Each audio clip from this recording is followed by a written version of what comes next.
Septembre 1806. À Berlin, l'ambassade de France devient le théâtre d'une scène d'une arrogance folle. Les officiers prussiens viennent y aiguiser leurs sabres sur les marches, sous les regards médusés des diplomates français. Ces provocations délibérées traduisent le mépris absolu que la cour prussienne affiche envers Napoléon. Le roi Frédéric Guillaume III, d'ordinaire hésitant et prudent, clame maintenant partout que des gourdins suffiront pour écraser ces chiens de Français. La reine Louise de Mecklembourg-Strelitz, belle et impétueuse, attise cette fièvre guerrière. Elle veut la guerre, elle veut humilier ce parvenu corse qui ose dominer l'Europe. La Prusse se croit invincible. Son armée descend directement de celle de Frédéric le Grand, qui a écrasé les Français à Rosbach 50 ans plus tôt.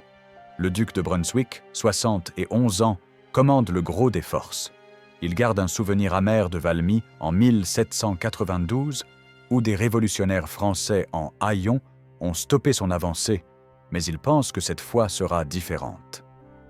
Le prince de Hohenlohe, autre vétéran, dirige 50 000 hommes. Le général Ernst von Rütschel contrôle 30 000 soldats supplémentaires. Au total, 150 000 Prussiens s'apprêtent à marcher sur la France. Le 1er octobre 1806, Berlin envoie un ultimatum à Napoléon. La Prusse exige qu'il retire toutes ses troupes de la rive droite du Rhin avant le 8 octobre. Cette demande irréaliste, presque insultante, révèle la méconnaissance totale qu'ont les Prussiens de la situation militaire réelle. Napoléon reçoit cet ultimatum le 7 octobre à Bamberg. Sa réaction ne se fait pas attendre. Napoléon n'a pas attendu cet ultimatum pour agir. Depuis des semaines, il observe les provocations prussiennes et maintient discrètement la Grande Armée en Allemagne. Cette armée victorieuse d'Austerlitz, 10 mois plus tôt, compte 180 000 hommes aguerris, organisés en corps d'armée autonomes sous les ordres de maréchaux brillants: Lannes, Davout, Soult, Ney, Augereau, Bernadotte. Chaque corps peut combattre seul et soutenir les autres si nécessaire. Le 6 octobre, Napoléon fait lire une proclamation électrique à ses troupes. L'ordre de votre rentrée en France était déjà donné. Des fêtes triomphales vous attendaient. Mais des cris de guerre se sont fait entendre à Berlin. Nous sommes provoqués par une audace qui demande vengeance. Les soldats hurlent de joie. Ils vont montrer aux Prussiens la vraie valeur de la Grande Armée. Le 8 octobre, avant même que le roi de Prusse ne reçoive la réponse française, Napoléon lance l'offensive. La machine de guerre française se met en branle avec une synchronisation parfaite. 3 colonnes avancent en parallèle vers le nord à travers la forêt de Thuringe. Cette formation en bataillon carré permet à chaque colonne de secourir les autres en cas d'attaque. À l'est, Soult suivi de Ney commande 50 000 hommes, dont 10 000 Bavarois. Au centre, Bernadotte suivi de Davout, avec la réserve de cavalerie et la garde impériale, totalise 70 000 soldats. À l'ouest, Lannes suivi d'Augereau amène 40 000 hommes. En 72 heures, la Grande Armée franchit la forêt de Thuringe, réputée infranchissable. Les Prussiens, avec leur conception rigide héritée du siècle précédent, ne comprennent même pas ce qui leur arrive. Leur commandement est confus, leurs généraux se contredisent, leurs plans changent constamment. Le 10 octobre, le premier choc survient à Saalfeld. Le maréchal Lannes, à la tête du 5e corps, écrase l'avant-garde prussienne. Le prince Louis-Ferdinand de Prusse, cousin du roi et figure romantique de l'armée, trouve la mort dans une charge de cavalerie. Un coup de sabre le tue net. Lannes achemine rapidement son corps entier ainsi que celui d'Augereau, soit 41 000 hommes contre les 8 300 Prussiens.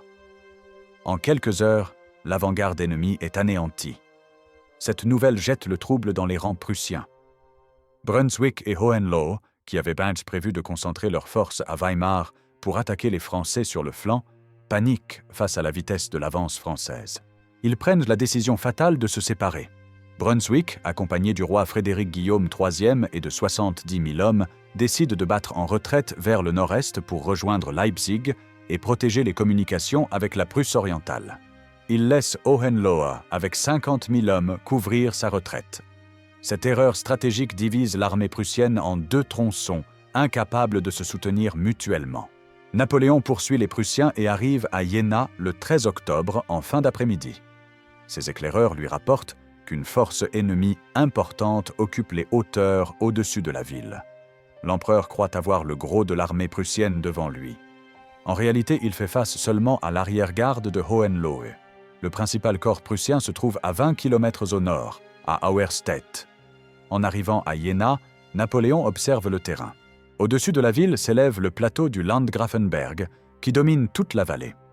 Les Prussiens occupent négligemment ces hauteurs.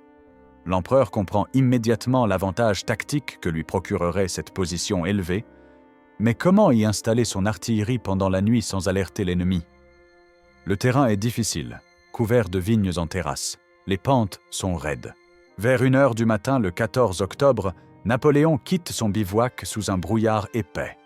Il part en reconnaissance avec le général Suchet. L'obscurité est totale.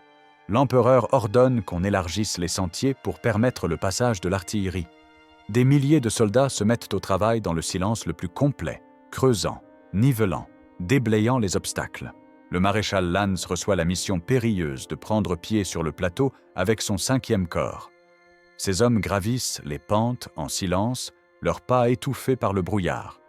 Les canons suivent péniblement, tirés par des attelages qui peinent dans la montée. Napoléon lui-même guide les artilleurs avec une lanterne pour éviter qu'ils ne se perdent dans l'obscurité. C'est un travail titanesque. Chaque pièce d'artillerie pèse plusieurs tonnes. Les roues glissent sur les pentes humides. Les hommes tirent, poussent, jurent à voix basse. Au petit matin du 14 octobre, quand le brouillard commence à se lever, les Prussiens découvrent avec stupeur que les Français ont occupé les hauteurs pendant la nuit. Lannes a déjà pris position. Son artillerie pointe ses canons vers les lignes prussiennes. C'est un coup de maître tactique. Napoléon a réussi l'impossible, installer une armée entière sur un plateau dominant l'ennemi sans être détecté. Lannes attaque immédiatement le village de Vierzehnheiligen. Ses pièces d'artillerie pilonnent les défenses prussiennes. L'infanterie française s'élance et s'empare du village en quelques minutes. Les Prussiens tentent une contre-attaque désordonnée, mais l'infanterie française, retranchée dans les maisons du village, repousse facilement l'assaut. Au nord, le corps de Soult s'empare du village de Clausewitz. Les Prussiens reculent, cherchant à reformer leur ligne plus en arrière. Le prince de Hohenlohe, qui commande les forces prussiennes à Jena, ne s'attendait pas à être attaqué ce matin-là. Son dispositif est étiré sur plusieurs kilomètres, sans cohésion. Ses généraux agissent de manière indépendante. La tactique prussienne, héritée de Frédéric le Grand, consiste à aligner les troupes en lignes rigides qui avancent au pas cadencé en tirant des salves synchronisées. Face à la souplesse tactique française, ces formations se révèlent catastrophiquement inefficaces. À 6h du matin, Napoléon donne l'ordre d'attaque générale. Il galope en première ligne pour haranguer les bataillons de Lannes près de Krippendorf. Les soldats l'acclament frénétiquement. Vive l'empereur! Le moral des troupes françaises atteint des sommets. Ces hommes ont confiance absolue en leur chef. Le maréchal Augereau escalade la partie sud du plateau avec son 7e corps. Les Prussiens profitent de cette progression pour lancer une contre-attaque vigoureuse. Les combats deviennent violents. L'infanterie française se replie dans les maisons et tient bon sous le feu ennemi. Les Prussiens ne parviennent pas à déloger les Français de leur position fortifiée. Vers 10h, le maréchal Ney arrive sur le champ de bataille avec son 6e corps. Impétueux et téméraire comme à son habitude, il organise une charge sans attendre les ordres. Ses hommes s'élancent et prennent des positions prussiennes, mais ils se retrouvent isolés, exposés à une contre-attaque massive. Les Prussiens concentrent leur artillerie sur cette poche française avancée. Les boulets déciment les rangs de Ney. La situation devient critique. Napoléon réagit instantanément. Il ordonne à la cavalerie impériale et à Lannes de dégager Ney. Les escadrons de cavalerie chargent à fond les lignes prussiennes. Les sabres étincellent sous le soleil matinal. Les cavaliers français enfoncent les formations ennemies qui vacillent. Pendant ce temps, le reste de l'armée française termine son ascension du plateau. 56 000 hommes français avec 180 canons sont maintenant en position face aux 50 000 Prussiens de Hohenlohe. Vers midi, des renforts arrivent massivement. Soult amène 2 divisions du 4e corps. L'artillerie française se déploie sur toute la ligne et commence un bombardement systématique des positions prussiennes. Le fracas est assourdissant. Les boulets sifflent dans l'air, explosent au milieu des rangs prussiens, creusent des saignées sanglantes. Napoléon ordonne la charge générale. C'est le moment décisif. L'armée française avance sur toute la ligne en poussant le cri de « Vive l'empereur !». Le choc est brutal. Les colonnes françaises s'élancent à la baïonnette. L'infanterie prussienne tente de résister, mais leurs lignes se disloquent une à une sous la violence de l'assaut. Leur artillerie est détruite ou capturée. Leurs régiments d'infanterie, pris en tenaille, ne peuvent plus manœuvrer. La discipline prussienne, si vantée, s'effondre. Depuis Rödigen, la cavalerie française enfonce les lignes de défense prussiennes sur le flanc gauche. C'est l'Al-Lali. À 13h, le carnage atteint son apogée. Les divisions prussiennes décrochent les unes après les autres, abandonnant leurs canons, leurs drapeaux, leurs morts. Des régiments entiers de Saxons et de Prussiens cherchent leur salut dans la fuite. On ne voit plus rien de la fameuse discipline prussienne. C'est une débandade totale. Le général von Rütschel arrive enfin avec 30 000 hommes de renfort, mais il est trop tard. Il lance une contre-attaque désespérée au Sperlingsberg avec des troupes fraîches. Ces hommes montent à l'assaut en ligne serrée, sans connaître les forces ennemies. L'artillerie française les accueille avec une grêle de mitraille. En 30 minutes seulement, les 15 000 hommes de Rütschel sont défaits. Rütschel lui-même est grièvement blessé. Ses soldats, voyant la déroute générale, perdent courage et se retirent en désordre. À 16h, la bataille d'Iéna est terminée. L'armée prussienne de Hohenlohe n'existe plus. Les Français ont capturé 15 000 prisonniers, 200 canons, 60 drapeaux. Les pertes prussiennes s'élèvent à 15 000 morts et blessés. Du côté français, on déplore 5 000 victimes. C'est une victoire totale, écrasante. Napoléon pousse jusqu'à Weimar et y passe la nuit au palais ducal. Il savoure son triomphe. Mais il ne sait pas encore que ce même jour, à 20 km au nord, son maréchal Davout vient d'accomplir un exploit encore plus extraordinaire. Le maréchal Louis-Nicolas Davout commande le 3e corps de la Grande Armée. C'est un homme sévère, exigeant, qui impose à ses troupes une discipline de fer. Ces soldats, entraînés au camp de Boulogne, forment l'unité d'élite de l'armée française. Davout est probablement le meilleur tacticien de tous les maréchaux de Napoléon. Il va le prouver magistralement ce 14 octobre 1806. Dans la nuit du 13 au 14, Napoléon a envoyé Davout franchir la Saale à Kösen pour se diriger vers Apolda et couper la retraite ennemie. L'empereur pense que Davout ne rencontrera qu'une arrière-garde et qu'il pourra prendre les Prussiens à revers pendant qu'il les affrontera lui-même à Iéna. C'est exactement l'inverse qui va se produire.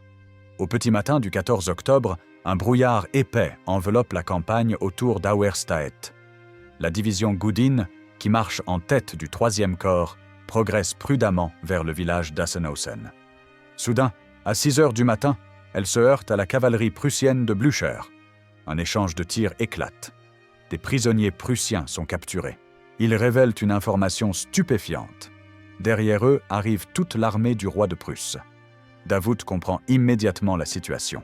Il fait face au gros des forces prussiennes. Brunswick, le roi Frédéric Guillaume III, Blücher, tous les grands généraux prussiens avec 60 000 hommes. Et lui ne dispose que de 28 000 soldats.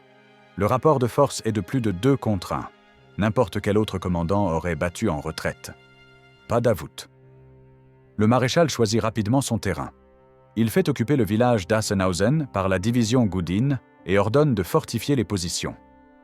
Le village, situé sur une légère élévation, offre un excellent point d'appui défensif.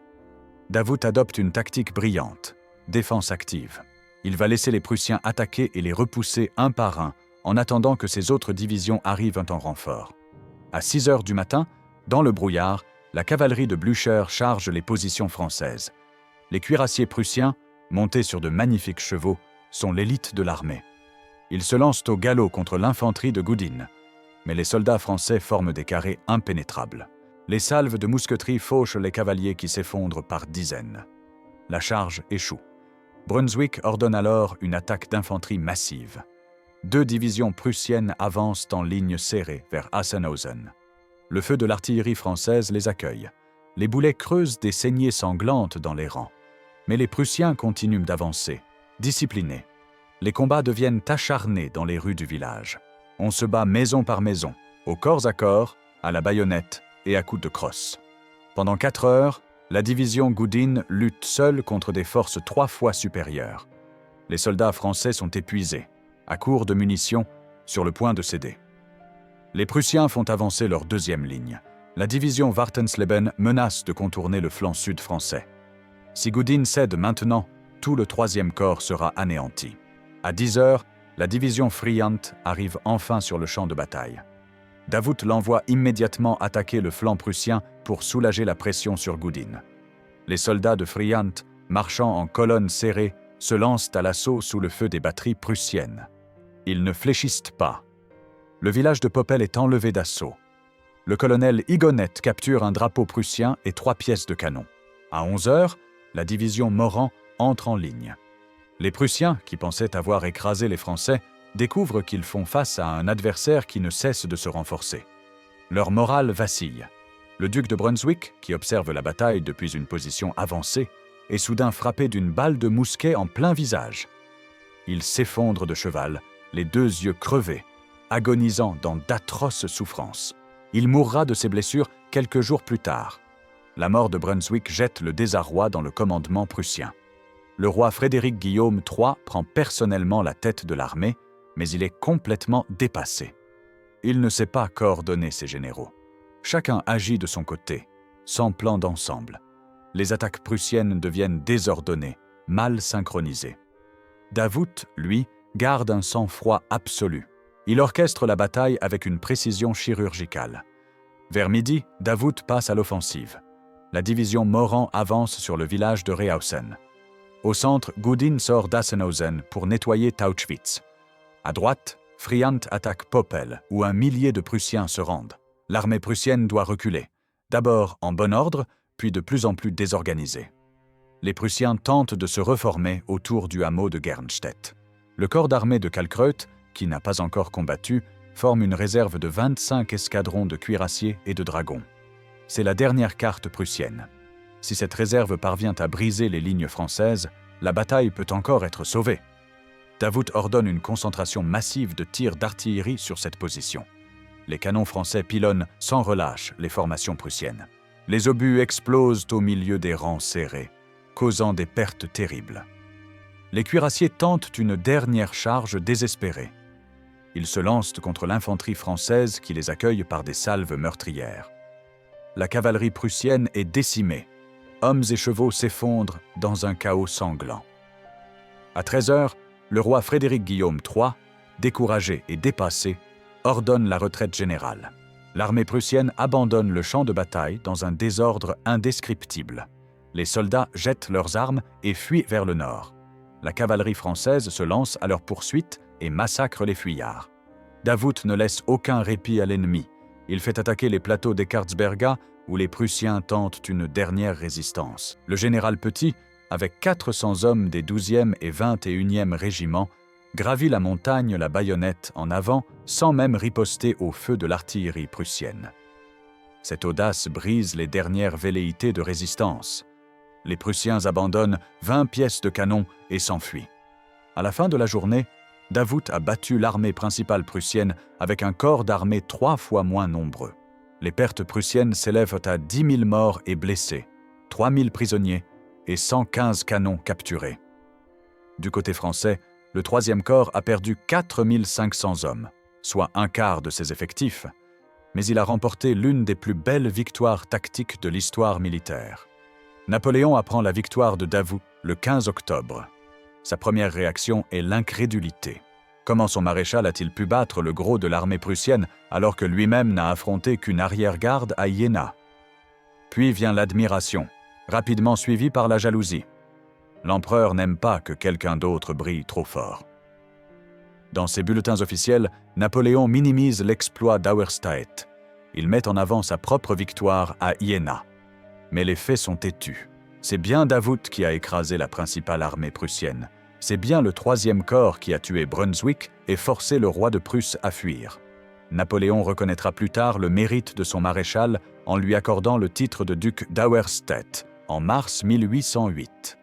Et il donnera au 3e corps le privilège d'entrer le premier dans Berlin le 25 octobre. La double victoire d'Iéna et d'Auerstedt anéantit complètement l'armée prussienne. En une seule journée, la Prusse perd 40 000 hommes et toute son artillerie. Les débris des forces prussiennes fuient dans le désordre le plus total. Il n'y a plus d'armée organisée capable de résister. Napoléon ne laisse aucun répit à son ennemi vaincu. Il lance toute sa cavalerie à la poursuite des fuyards. Les Prussiens, démoralisés, se rendent par milliers sans combattre. Le 17 octobre, Bernadotte écrase le duc de Wurtemberg au combat de Halle. Le 22 octobre, les Français entrent dans Magdebourg. Le 28 octobre, la cavalerie de Murat, soutenue par l'infanterie de Lannes, capture le prince de Hohenlohe et toute son armée. 16 000 hommes, 6 régiments de cavalerie, 60 canons et autant de drapeaux. Hohenlohe, commandant en chef de l'armée prussienne, capitule sans même avoir tenté de résister. Le 29 octobre, le général Lasalle, à la tête de seulement 500 hussards, obtient la reddition de la garnison de Stettin avec ses 6 000 hommes, 160 canons et des magasins considérables. Cette scène résume à elle seule l'effondrement moral total de l'armée prussienne. 6 000 soldats se rendant à 500 cavaliers sans tirer un coup de feu. Davout fait cerner et prendre Custrin avec 4 000 hommes et 90 canons.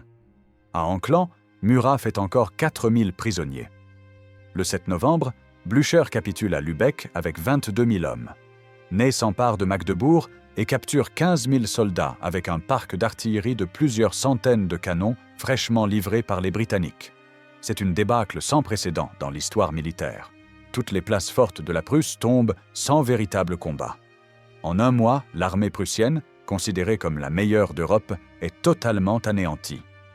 Les généraux qui aiguisaient leurs sabres sur les marches de l'ambassade de France se rendent honteusement. Le 27 octobre 1806, moins d'un mois après le début de la campagne, Napoléon entre dans Berlin. C'est un triomphe absolu. L'empereur, monté sur un cheval blanc, franchit la porte de Brandebourg à la tête de la grande armée. La population berlinoise, qui quelques semaines plus tôt insultait les Français, se presse maintenant sur son passage. Un sentiment étrange, mélange de douleur, d'admiration et de curiosité, agite la foule. Les femmes berlinoises, vêtues de robes aux couleurs vives, sont nombreuses dans la foule. Certaines semblent fascinées par l'empereur. Un vieux Prussien vêtu de sombre lève la main, sans enthousiasme, au passage des troupes victorieuses. Il incarne la défaite et l'humiliation de toute une nation qui se croyait invincible.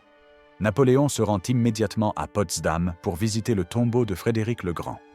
Devant ces maréchaux qu'il fait se découvrir, il prononce ces mots. « S'il était encore vivant, nous ne serions pas là aujourd'hui. C'est un hommage sincère au génie du grand roi prussien, mais c'est aussi une façon de marquer que l'époque de Frédéric est révolue. » Au total, Napoléon n'a mis que 19 jours du lancement de son attaque jusqu'à son entrée dans Berlin. C'est une campagne éclair d'une efficacité redoutable. Les historiens militaires y voient l'un des sommets de l'art de la guerre napoléonien. La coordination entre les corps d'armée, la vitesse d'exécution, la capacité à concentrer ses forces au moment décisif, tout fait de cette campagne un modèle. Le 21 novembre 1806, Napoléon signe à Berlin le décret instituant le blocus continental. Il interdit tout commerce avec le Royaume-Uni à tous les pays sous son contrôle. C'est une arme économique destinée à ruiner l'Angleterre, dernier ennemi irréductible de la France. Tous les ports européens doivent fermer leurs portes aux navires britanniques. Toute marchandise britannique trouvée sur le continent doit être saisie et brûlée. Ce décret va avoir des conséquences énormes pour l'Europe entière. Il va transformer la guerre militaire en guerre économique totale. Les nations neutres seront forcées de choisir leur camp. Le commerce européen sera bouleversé. Et finalement, c'est l'application de ce blocus qui conduira Napoléon à envahir l'Espagne puis la Russie, avec les conséquences désastreuses qu'on connaît. La défaite d'Jena-Auerstedt a des conséquences catastrophiques pour la Prusse. En un mois, la monarchie prussienne cesse pratiquement d'exister. Les Français occupent Berlin pendant 3 années consécutives. Un préfet français administre la capitale. C'est une humiliation sans précédent. La Prusse perd environ 80 000 hommes tués, blessés ou prisonniers pendant la campagne. Toute son artillerie est capturée. Ses places fortes sont occupées. Le pays est à genoux. Le roi Frédéric Guillaume III se réfugie en Prusse orientale et place tous ses espoirs dans l'intervention de la Russie. Mais les Russes ne pourront pas sauver la Prusse. La guerre se poursuivra en Pologne contre les armées du tsar Alexandre Ier. Napoléon remportera la victoire sanglante d'Eylau en février 1807. puis la victoire décisive de Friedland en juin 1807. Le traité de Tilsit, conclu le 9 juillet 1807, coûtera à la Prusse la moitié de son territoire, 5 millions d'habitants et la quasi-totalité de ses places fortes. Elle devra en plus payer une indemnité de guerre de 120 millions de francs, une somme colossale qui ruinera l'économie prussienne pour des années. Comment expliquer une défaite aussi totale et rapide de l'armée prussienne? Les raisons sont multiples. D'abord, le commandement prussien est dépassé. Brunswick, Hohenlohe et les autres généraux appliquent des tactiques vieilles de 50 ans. Ils alignent leurs troupes en ligne rigide comme au temps de Frédéric le Grand. Ils ne comprennent pas les innovations tactiques françaises, le système des corps d'armée autonomes, l'usage combiné de l'infanterie légère, de la cavalerie et de l'artillerie, la flexibilité dans les manœuvres. Les Français attaquent en colonne souple, concentrent leur artillerie sur les points décisifs, utilisent le terrain à leur avantage. Ensuite, le moral des troupes prussiennes s'effondre dès les premiers revers. La mort du prince Louis-Ferdinand à Saalfeld, puis celle de Brunswick à Auerstedt, prive l'armée de chefs capables de galvaniser les soldats. Le roi Frédéric Guillaume III, indécis et peu charismatique, ne peut pas remplacer ces figures. À l'inverse, les soldats français ont une confiance totale en Napoléon et ses maréchaux. La coordination interarmes française est supérieure. À Auerstedt, Davout parvient à concentrer ses tirs d'artillerie sur les points clés, à faire alterner défense et attaque, à utiliser le terrain à son avantage. Les Prussiens lancent des attaques mal coordonnées qui sont repoussées les unes après les autres. La qualité des troupes françaises fait la différence. Ces soldats ont été entraînés au camp de Boulogne. Ils ont l'expérience des campagnes précédentes. Le 3e corps de Davout est une unité d'élite composée de vétérans aguerris. Face à eux, l'infanterie prussienne, certes disciplinée, manque de souplesse et d'initiative. Enfin, la vitesse de l'offensive française prend les Prussiens de court. En 19 jours, Napoléon envahit la Prusse, anéantit son armée et prend sa capitale. Les Prussiens n'ont pas le temps de réagir, de s'adapter, de mobiliser leurs réserves. Ils sont submergés par la vitesse et la violence du choc. La bataille d'Iéna, et surtout celle d'Auerstedt, marquent un tournant dans l'histoire militaire. Elle démontre la supériorité écrasante du système militaire napoléonien sur les armées d'Ancien Régime. Pour Davout, Auerstedt représente son chef-d'œuvre tactique. Avec un corps isolé, face à un ennemi 3 fois plus nombreux, il choisit son terrain, organise une défense active, repousse toutes les attaques prussiennes, puis passe à l'offensive au moment décisif. C'est une leçon de maîtrise tactique. La campagne inspire de la terreur aux autres puissances européennes. Si la redoutable armée prussienne a été anéantie en quelques semaines, qui peut résister à Napoléon? L'empereur français domine désormais l'Europe continentale. Seul le Royaume-Uni, protégé par sa marine, et la Russie, protégée par ses immenses distances, peuvent encore lui résister. Pour commémorer cette victoire, Napoléon ordonne la construction du pont d'Iéna à Paris, réalisé par l'ingénieur Corneille Lamandé entre 1806 et 1813. Ce pont est orné de grands aigles impériaux sculptés. À la chute de l'Empire en 1815, les Prussiens, revenus à Paris avec les armées de la coalition, veulent détruire ce pont qui leur rappelle leur humiliation. Le pont est débaptisé et devient le pont des Invalides. Les aigles impériaux sont retirés. Mais le monument survit et retrouvera plus tard son nom et ses aigles. La bataille d'Iéna reste dans la mémoire collective comme l'une des victoires les plus fulgurantes de Napoléon. Elle symbolise le génie tactique de l'empereur, la supériorité de la grande armée et l'effondrement spectaculaire d'une grande puissance qui se croyait invincible. Pour les Prussiens, c'est un traumatisme national qui les force à repenser entièrement leur système militaire et politique. La Prusse met des années à se relever de ce désastre. Elle réforme son armée en profondeur, abandonnant les vieilles méthodes pour adopter les innovations tactiques françaises. Ces réformes sont menées par des hommes comme Scharnhorst et Gneisenau qui ont compris les leçons d'Iéna. Ils créent une armée moderne basée sur la conscription, la mobilité et la flexibilité tactique. Ils développent un corps d'officiers professionnels formés dans des écoles militaires. Ils mettent l'accent sur l'initiative individuelle et la décentralisation du commandement.